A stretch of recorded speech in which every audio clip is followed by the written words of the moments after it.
Here's two things you would thought you'd never hear in the same sentence. U-Bowl, good film. Welcome to the Geek Legion of Doom. This is a B-movie review of the film Rampage. Yes, you heard me right. This is U-Bowl, probably best work to date. Now, this film certainly isn't going to be for everyone. This is a very, very violent film. And it's, when I say it's a good film, it is good, but it's maybe not a great film. So, really, the plot is there's actually a huge spoil. There's actually a huge twist in this, which I'm not going to spoil. So I'll kind of give you the basic premise of this is you have a young man who is seemingly a little bit disenchanted with life. As it's going on, people sort of pissing him off and all that sort of stuff, and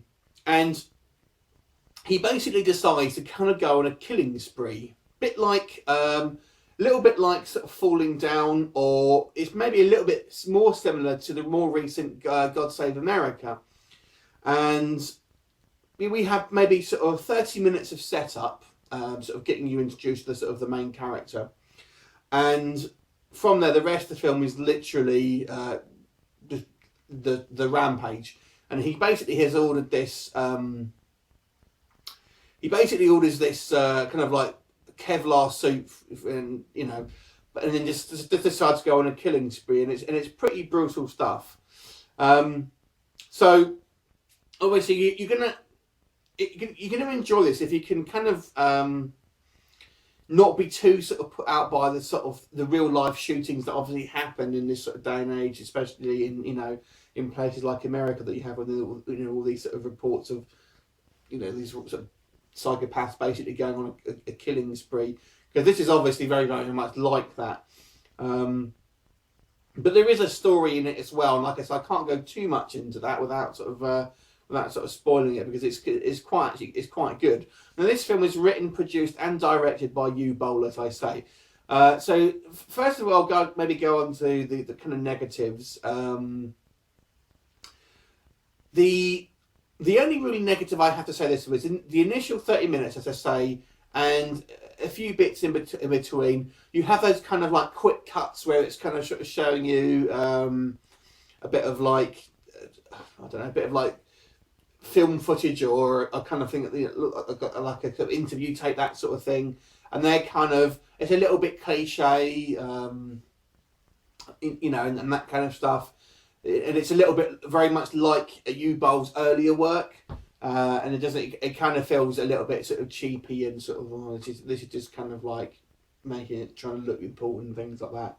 But when you kind of get into the kind of proper story, it doesn't really do it as much until a little bit at the end. But in a way, it's kind of the way the film ends, it kind of suits that more. So it's really the initial part of it, and it also shows you some scenes that happen later on in the film, and I kind of would prefer that it hadn't done that, because it's sort of showing you, and there's no real reason for it to kind of show that unless the beginning bit actually takes place in the past, if that makes sense, in the future, sorry. But that's just my personal preference, and it's not really a criticism. That's just a small personal preference, really. So really, if you're going to get anything from this film, it's whether you can kind of get over the very sort of like the hyper violence that it has. So this guy, I mean, when I was watching it initially, I couldn't really understand his motivations in it, and to be fair, they're still a bit murky after watching the whole thing. I mean, the guy comes from seemingly a fairly sort of safe environment. His parents seem genuinely sort of like good parents and things like that. He's kind of got this sort of mate that he's maybe a little bit of an eco warrior, and that kind of fits into the sort of story as well. You have a few scenes where he's sort of getting sort of pissed off with someone giving him a crappy cup of coffee and spilling some stuff and not apologising. So a couple of scenes like that. And you're thinking, is this all that's happened to sort of like make him sort of flip like this? One of the interesting things, though, is that it's not. This is obviously very. It's something he's planned, because he's ordering all this stuff.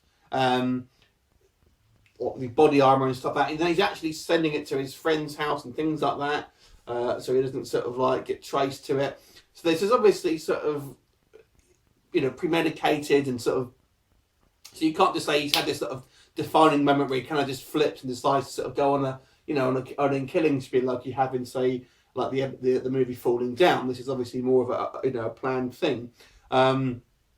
Now, when we get into the actual scenes of the kind of the massacre, he actually seems, he's very organised. The first thing he does is take out the sort of the bulk of the police force, and then basically he sort of systematically just goes through and wipes pretty much, you know, anyone who comes in his way. I think it's close to 100 people or so that he ends up killing. So, you know, and it's obviously there's no really sort of redeeming features about him. There's no real sort of like, you know, protagonist of the piece. I mean, you'll see Michael Parry turns up sort of in the third act, and you think, because obviously he's a relatively well-known B-movie actor anyway. Oh, maybe he's going to kind of almost be the sort of the late hero, but you know. He's not in it all that much, which was, but I thought it was, you know, a nice little curveball. I mean, I've read online that maybe you find his character sympathetic. I personally didn't find him sympathetic, but he was an interesting character. But I certainly didn't sympathise with him.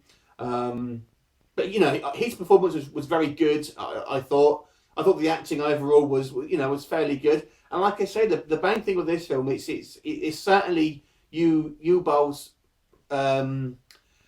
best film in regards to the storytelling, the way it's directed, and the sort of you know, very good. I mean, hats off. I thoroughly enjoyed it. Now, this film could maybe be on the surface criticised for just being like a bloodthirsty film, and I kind of understand that criticism. But you kind of need to have a look at maybe ultimately this is a crime film.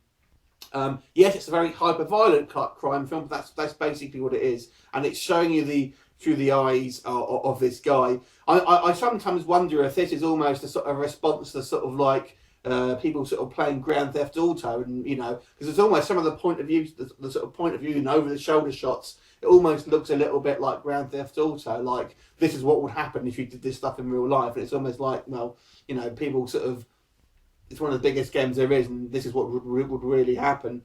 So, you know, I'm not sure if that was a point of in the writing, but it certainly seemed like it to me. So I don't want to spoil this film because it's got quite a clever twist in it, and it does make sense. It's not one of these things that I think, oh, just doesn't you know, don't get it.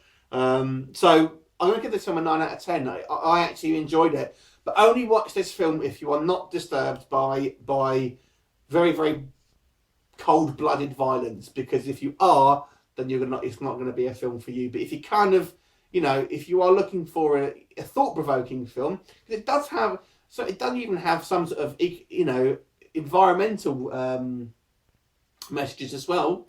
That it can maybe sort of hit you over the head of a little bit. But there you go. But I actually thought it was a very, very good film. So this is for a B movie, this is actually a hidden gem. So I want to give this one a 9 out of 10. So have you seen it? Let me know what you think, and I look forward to seeing you later. Bye now.